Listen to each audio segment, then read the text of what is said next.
I think that it's an easier sort of narrative, and it's a more comfortable narrative to push, that there was this, that Southerners or Southern states were just pushing for more rights as states. And it's a deeply American narrative, because obviously the United States is a federation of states, and each state has its own set of policies, and then you have a national government with its own set of policies. So it seems sort of inherent in the American story.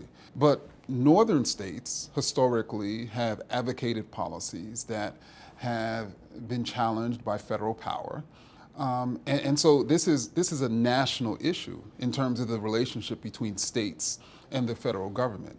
But what wasn't a national issue were the rights of slaveholders, right? Were the rights of segregationists, and the ways in which they felt at times that the federal government was not supporting them by allowing them to continue to spread throughout the United States in terms of slaveholders and obviously enslaved people. Each of these books did not talk about the role that white supremacy played in the ideology of the Confederate States of America. And so that's how I think people today could be like, well, what's wrong with the Confederacy? They were just advocating for states' rights. Mm-hmm. They were just advocating for freedom against Northern aggression. But is it almost ignorant not to acknowledge that they also weren't fighting on behalf of equal rights of those who were enslaved?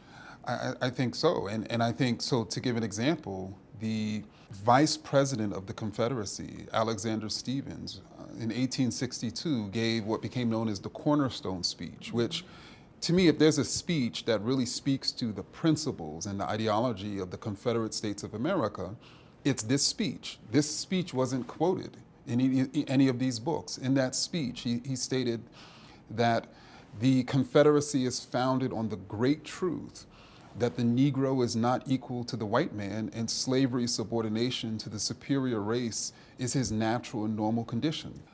So again, I think, what if we use the term slavery and slaveholders' rights as opposed to states' rights?